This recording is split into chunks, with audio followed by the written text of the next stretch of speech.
사무엘하 18장 10절부터 18절 말씀 보겠습니다.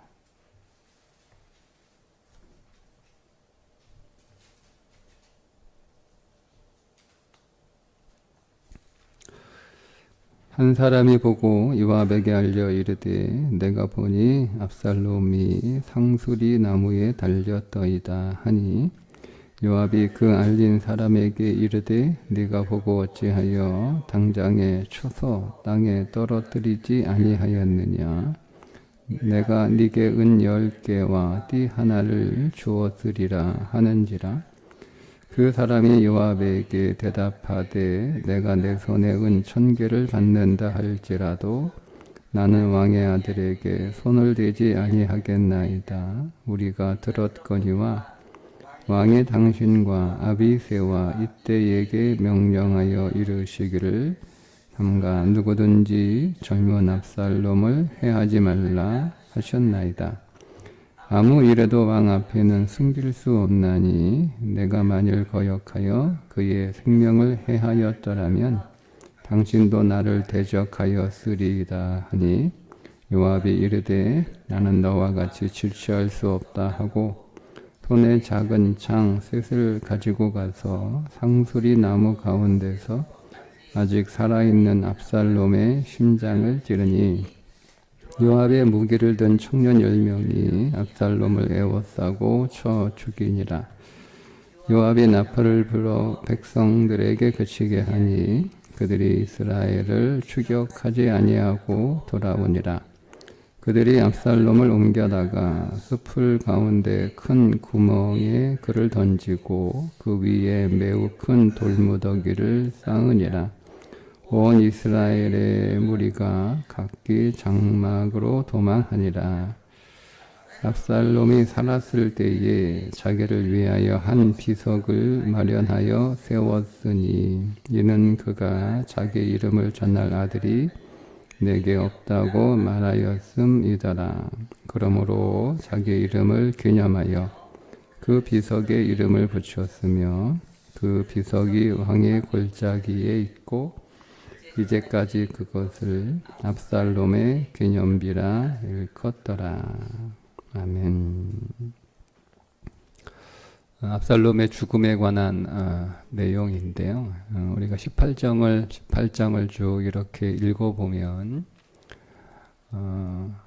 압살롬이 이끄는 부대와 다윗이 이끄는 부대 간의 전쟁에 관한 그 내용인데 그 전쟁에 관한 내용은 사실 많지 않고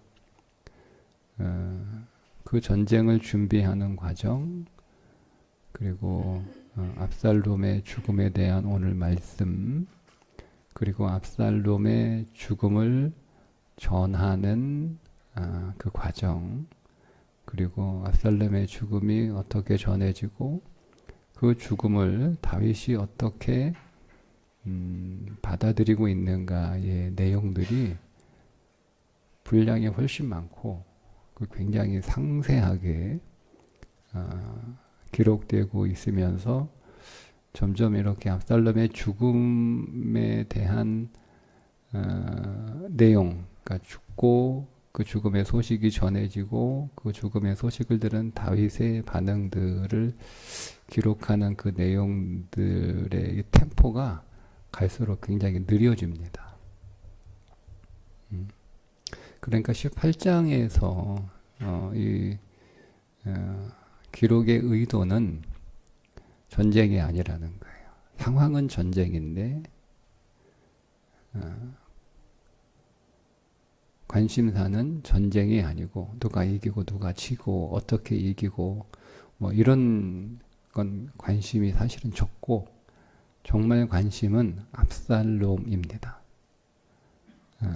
조금 더 초점을 맞추면 압살롬의 죽음입니다. 그러니까 우리가 이 18장에 기록되어 있는 내용들을 통해서 우리들에게 던지는 질문이 하나 있는데 너는 압살롬의 죽음을 어떻게 보느냐라고 하는 질문입니다. 그 압살롬의 죽음에 대한 그 메시지가 굉장히 중요하다라고 하는 거죠. 그래서 이 18장, 17장과 18장 안에는 굉장한 엄청난 메시지가 들어있는데 그것을 다 파헤치기가 쉽지 않을 정도로 근데 오늘은 압살롬의 죽음에 관하여 어떻게 생각하느냐라고 하는 그 큰 질문 안에서 한 가지 대답을 좀 나누고 싶습니다. 압살롬은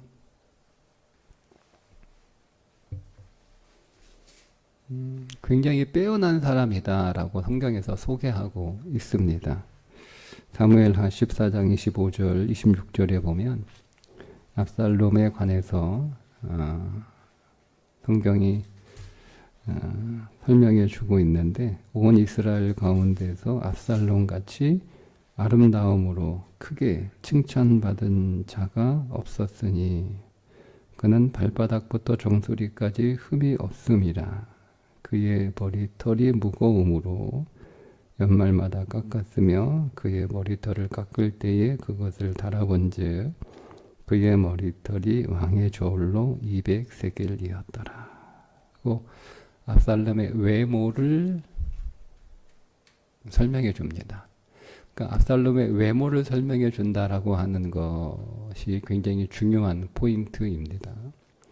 자, 어쨌든 성경은 압살롬이 굉장히 탁월한 사람이라고 하는 것을 말하고 싶은 거예요. 압살롬은 정말 그 탁월한 자질을 가지고 있는 사람이었습니다. 이스라엘에서 압살롬과 견줄 만한 사람이 없을 정도로 그는 아주 빼어난 사람이었습니다. 두 번째, 압살롬은 굉장히 뛰어난 능력을 가지고 있었던 사람으로 우리가 볼 수 있는데 형 암논을 살해하고 이제 외갓집으로 피신을 가잖아요. 근데 이 상황은 압살롬이 영영 이스라엘로 돌아올 수 없는 상황이에요. 자기가 사실은 도망을 갔지만 형제를 살해한 압살롬은 사실 이스라엘에서 추방된 삶을 영원히 살아야 되는 살아서는 다시 돌아올 수 없는 그런 인생의 위기를 맞이했다 이렇게 볼 수가 있습니다. 그런데 그 압살롬이 돌아옵니다. 3년 만에 다시 돌아옵니다. 그리고 3년 만에 다시 돌아와서 2년 동안 예루살렘에서 연금 상태로 지내다가 그것이 풀리고 압살롬이 그 다음부터 이제 반역을 도모하고 그래서 백성들의 마음을 다 훔치고 그래서 반란을 일으켜서 어쨌든 잠시지만 왕이 됩니다.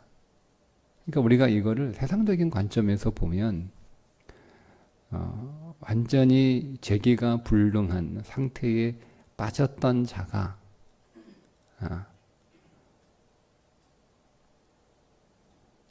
재기하는 정도가 아니고 그 이전보다 더 크게 성공한 자리로 올라가는 그런 사건입니다.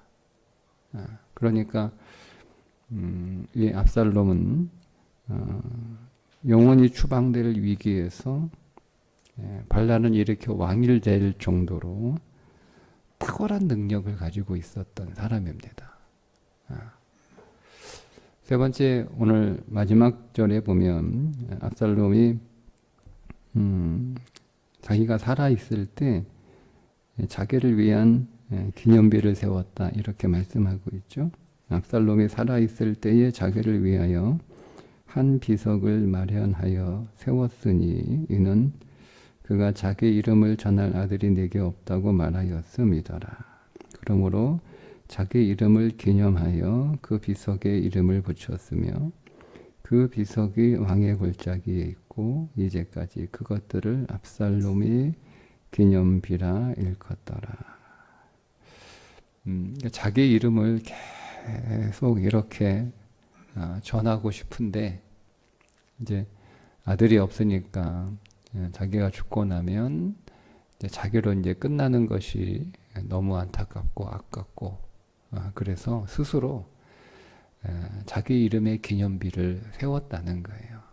그래서 자기의 이름이 그 기념비를 통해서 계속 전해지기를 원했다는 내용인데 여러분 이 마음 바탕 안에는 뭐가 있냐면 압살롬의 그 현재뿐만 아니라 그의 미래가 자신 있다는 거예요. 기념비를 세워서 계속 그 이름이 사람들에게 전할 수 있을 만큼 그는 자신 있는 그런 삶을 아니 여러분 누가 내 미래를 여러분 예측할 수 있어요. 내가 어떻게 앞으로 살게 될지 내 인생 안에 어떤 일이 벌어질지 내가 어떻게 내 인생이 끝날지 여러분 그걸 누가 어떻게 장담합니까? 그러니까 지금은 잘 살고 있지만 못 살 수도 있고 망할 수도 있고 비참해질 수도 있고 그런 거거든요. 근데 그런 거 생각하면 이 기념비를 세우는 게 사실은 쉽지 않아요. 근데 그거를 세웠다라고 하는 것은 압살롬의 삶에 대한 자신감이 엄청나다는 거예요. 근데 그런 삶에 대한 자신감을 가질 만큼 그런 미래가 확실하게 보장되었던 그런 사람이었던 거죠. 그러니까 이게 압살롬은 정말 그의 자질도 빼어나고 그의 능력도 뛰어나고 심지어 그의 미래까지 보장할 만큼 자기가 확신할 수 있을 만큼 그렇게 보장된 미래를 그런 완벽한 환경을 살았던 사람입니다. 그런데 그런 압살롬의 결과는 17절이죠. 그들이 압살롬을 옮겨다가 숲을 가운데 큰 구덩이에 그를 던지고 그 위에 매우 큰 돌무더기를 쌓으니라. 구덩이에 던져버리는 것 그 자체가 사실은 치욕스러운 죽음입니다. 거기에다가 돌무더기를 쌓아서 무덤을 만들었다라고 하는 것은 이루 말할 수 없는 저주와 같은 죽음입니다. 그러니까 압살롬의 그 마지막은 그가 가지고 있었던 빼어난 자질과 탁월한 능력과 거의 완벽에 가까운 그런 삶의 환경을 통해서 기대했던 것과는 달리 너무 비참하고 심지어 너무 저주스러운 그런 인생으로 끝나게 되었다라고 하는 거죠. 마지막이 되게 중요하잖아요. 우리가 마지막에 어떤 삶을 어떤 모습을 우리가 보여주느냐가 그동안 살았던 나의 모든 삶의 결론이기 때문에 그 마지막이 굉장히 중요합니다. 그러니까 성경에서 그 마지막에 대한 사람들의 인생의 그 마지막이 어떠했는지를 굉장히 중요하게 다루고 있는 이유가 그렇습니다. 그동안 어떤 삶을 살았는지 삶의 모든 삶은 다 곡절이 있는 거잖아요. 근데 결국 마지막에 우리가 어떤 삶을 남기고 죽느냐 하는 것이 중요한 것처럼 이 압살롬의 마지막이 중요한 거예요. 그래서 근데 그 마지막은 그가 가지고 있는 자질이나 능력이나 그가 살고 있는 그 환경과는 전혀 다른 그런 마지막을 살게 됩니다. 그럼 이 압살롬의 도대체 문제가 뭘까? 자질도 빼어나고 능력이 탁월하고 그가 살고 있는 삶의 모든 환경의 조건들도 거의 완벽에 가까웠는데 왜 압살롬은 이런 마지막 저주와 같은 죽음을 맞이하게 되었는가 라고 하는 거죠. 그게 이제 우리가 압살롬의 죽음을 바라보는 우리의 관점입니다. 그럼 도대체 압살롬이 뭐가 문제였는가? 압살롬이 문제였던 것이 이제 몇 가지가 드러나게 되는데 크게 이제 두 가지를 우리가 생각할 수 있습니다. 하나는 자기의 누이를 폭행한 이복형 암논을 살해하는 사건입니다. 그러니까 압살롬은 그게 자신의 동생을 향하는 그 애틋한 그 사랑의 마음으로 단순히 복수한 그런 감정적인 모습으로만 이 사례를 이해할 게 아니고 압살롬은 굉장히 정의로운 사람, 그러니까 쉽게 얘기하면 굉장히 율법적인 사람이라는 거예요. 그러니까 이 암논을 아버지가 공정하게 처리하지 않은, 그러니까 내가 정의를 바로 세워야 된다라고 하는 생각을 가지고 있었던, 그러니까 압살롬이 다시 이제 3년 만에 돌아와서 가택연금 상태를 지내고 있다가 너무 답답하니까 아무런 조치도 취하지 않으니까 요압을 부르고, 요압이 불러도 안 오니까 요압의 밭에 불을 질러서 요압이 따지러 오니까 하는 말이 뭐예요? 도대체 내가 잘못한 게 뭐냐? 내가 잘못한 게 있으면 나 죽여라. 이렇게 이제 얘기를 하잖아요.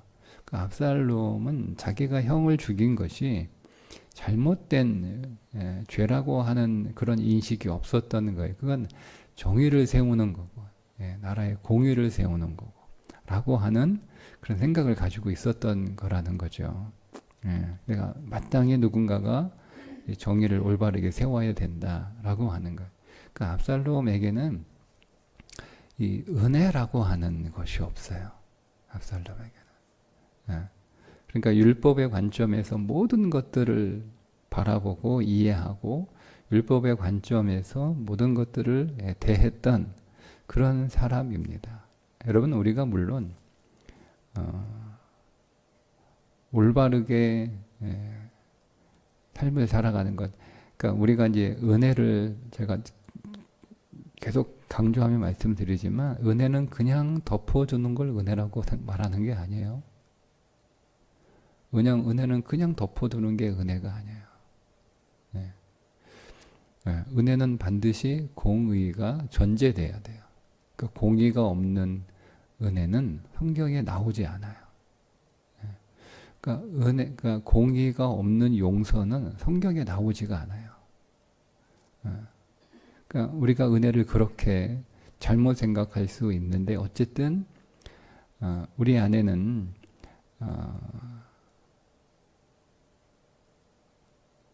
율법으로 우리의 모든 삶을 이게 옳으냐 그러냐,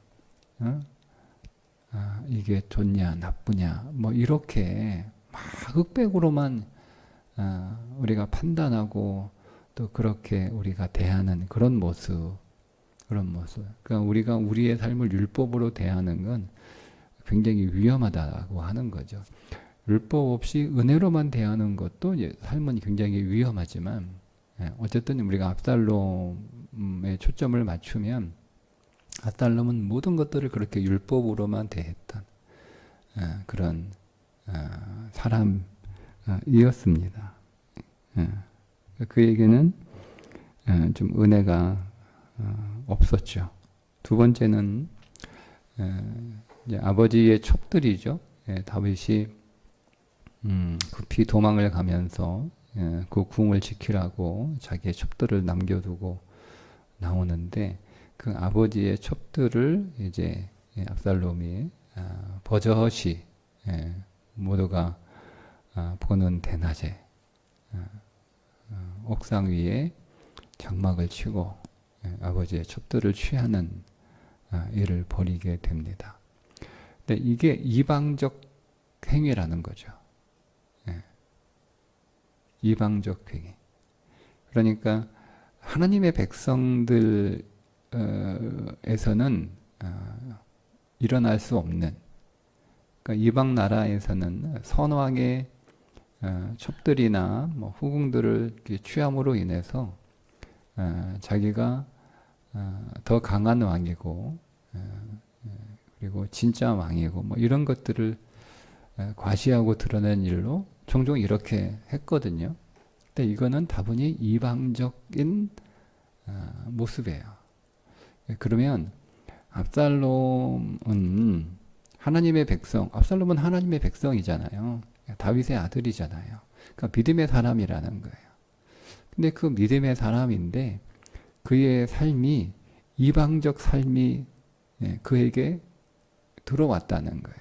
그러니까 압살롬은 믿음의 사람이지만 세상과는 구별되지 않는, 즉 거룩함이 없는 그런 삶을 살았던 사람이라는 거죠. 그러면 아무리 빼어난 자질을 가지고 있고 탁월한 능력을 소유했고 그가 살고 있는 그 모든 삶이 완벽에 가까운 환경에 있다 할지라도 은혜가 없는 율법적 삶을 살아가는 사람, 세상과 구별되지 않고 거룩하지 못한 삶을 살아가는 사람, 그런 삶은요 결국 어떻게 된다는 거죠? 압살롬을 통해서 인생이 비참하게 끝난다는 거예요. 그게 압살롬의 죽음을 어떻게 보느냐? 다윗이 이겼네? 압살롬이 졌네? 지금 이 성경은 이 얘기하고 싶은 게 아니에요. 압살롬을 통해서 인생이라고 하는 것은 어떻게 살아야 되는지를 성경이 우리들에게 전하고 싶은 거죠.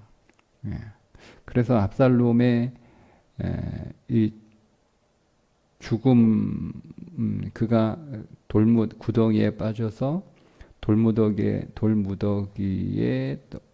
그 무덤의 모습하고 자기가 자기의 이름을 기념하기 위해서 세웠던 그 기념비하고 이렇게 일부러 대조를 하는 거예요.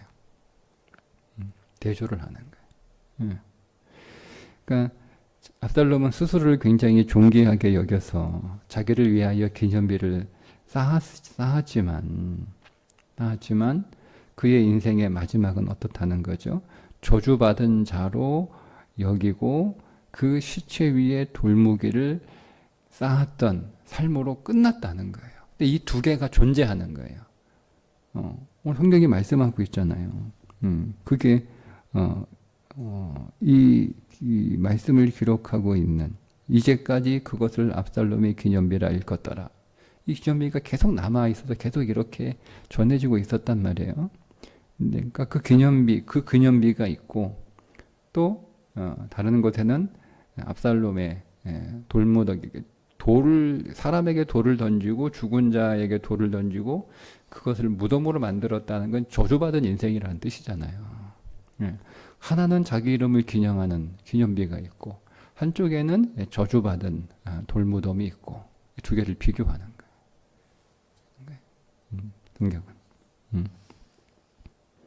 그러니까 자기는 자기 이름을 기념하는 그런 인생이 되고자 했으나 결국 믿음 안에서 살지 못하는 압살롬의 인생은 저주받은 인생으로 돌무더기 무덤으로 끝나는 그런 인생일 수밖에 없다는 것을 보여주는 거죠. 마치 이것은 성경에서 무엇을 연상케 하냐면 창세기 11장에 바벨탑을 쌓았던 사건, 자기 이름을 높이기 위해서 바벨탑을 쌓았던 사건의 허망한 결과를 연상하게 하는 그런 장면이기도 합니다. 그러니 여러분, 오늘 우리가 아무리 빼어난 능력을 가지고 있다 할지라도 믿음 안에서 살지 못하면 그 빼어난 능력과 자질들이 오히려 내 인생을 비참하게 만드는 것이 된다는 거예요. 압살롬은 자기가 가진 것들이 자기의 이름을 높이는 그런 요소라고 확실히 믿었는데 오히려 그것이 자기 인생을 비참하게 저주받은 인생으로 끝나게 만드는 요소가 되었던 거죠.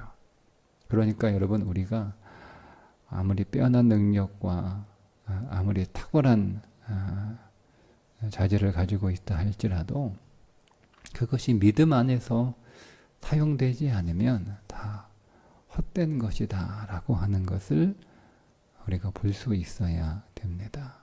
그럼 반대로 나한테 빼어난 능력이 없어요. 탁월한 자질이 나한테 없어요. 그게 없어도 믿음 안에서 살면 하나님이 오늘 우리의 인생을 높이신다라고 하는 것을 믿으면 되는 거예요. 내가 아무리 좋은 것을 가지고 있어도 믿음 안에서 그것들을 사용하지 못하면 내 인생은 승리할 수 없어요. 그러나 반대로 내 인생에 좋은 것들이 별로 없다 할지라도 내가 믿음 안에서 살면 하나님이 내 인생을 높이시는, 결국 승리하는 인생을 살아갈 수 있다라고 하는 믿음이 우리 안에 있는 거죠. 그러니 오늘 이 압살롬의 죽음을 통해서 스스로를 높이는 인생 되지 말고 하나님이 높여주시는 인생을 살아가라 이거예요. 너무나 당연하고 우리가 너무나 많이 들었던 이야기이지만 여러분, 이걸 우리의 삶 속에 실제로 적용하는 것은 그렇게 쉽지 않습니다. 사람은요, 바벨탑 사건은 인간의 본성이잖아요. 그 바벨탑 사건의 그 인간의 본성의 출발이 어디서 나온 거예요? 에덴에서 나왔잖아요. 저거 먹으면 어떻게 된다고요? 하나님처럼 된다.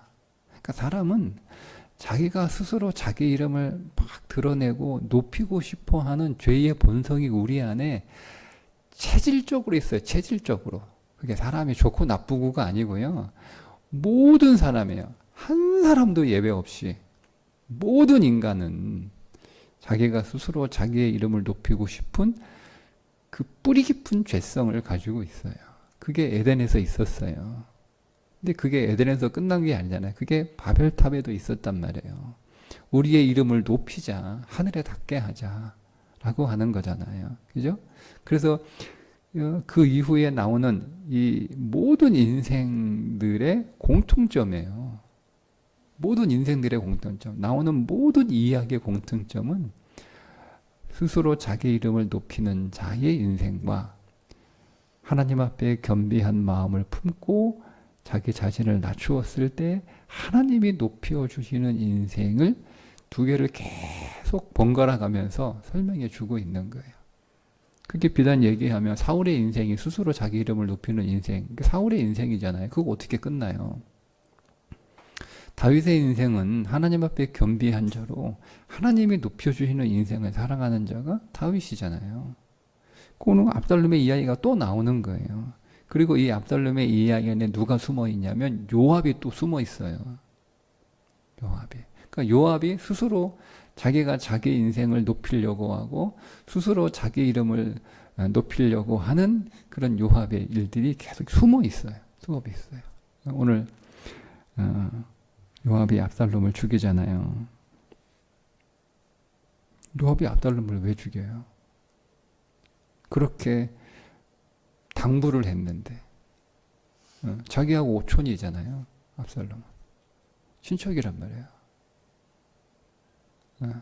근데 자기가 직접 부하가 죽이지 않으니까 나는 너처럼 지체할 여유가 없다. 자기가 그것도 창을 3개나 가지고 나가잖아요. 죽이는 이유가 뭐예요? 압살롬을 데리고 왔던 사람이 요압 아닙니까? 왕을 설득해서. 근데 압살롬을 죽여요. 왜요? 쓸모가 없어진 거예요. 압살롬은. 예. 이제는 압살롬은 다른 왕자에게 관심을 갖죠. 예. 그러니까 압살롬은요, 다윗 왕가, 다윗 집안에 별로 관심이 없어요. 자기의 자리만, 죄송합니다. 요압은 관심이 없어요. 요압은 그냥 자기가 어떻게 출세하고 그 자리를 어떻게 계속 유지하고 요거에만 관심을 많이 가져요. 근데 결국 어떻게 해요? 요압 결국 죽습니다. 솔로몬 손에 죽습니다. 그러니까 이게 다 숨겨져 있는 거예요. 그러니까 이런 이야기의 계속 연속이에요. 스스로 자기 인생을 높이는 자의 이야기가 쭉 나와요. 그러면서 하나님의 높여주시는 인생의 이야기가 쭉 나오는 거예요. 성경은 계속 그 얘기하고 있는 거예요. 그 얘기는 무슨 얘기죠? 계속 똑같은 얘기가 반복된다는 얘기는 무슨 얘기예요? 우리가 그렇다는 거예요. 우리가 그렇다는 거예요. 그러니 우리가 이 말씀 안에서 우리가 깨달아 지혜로운 자가 돼서 내가 스스로 내 인생을 높이려고 하지 말고 하나님이 높여주시는 인생이 진짜 승리하는 인생이고 잘 사는 인생인 줄 믿고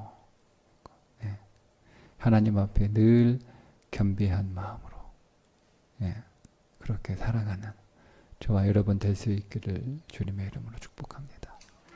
기도하겠습니다. 하나님, 오늘 너는 압살롬의 삶을 어떻게 보느냐? 성경의 질문 앞에 우리가 묵상하며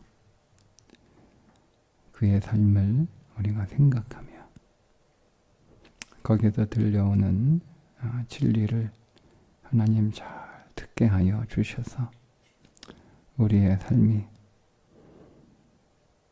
하나님이 높여주시는, 하나님이 존귀하게 세워주시는 복된 삶이 되게 하여 주옵소서. 예수님의 이름으로 기도합니다. 아멘.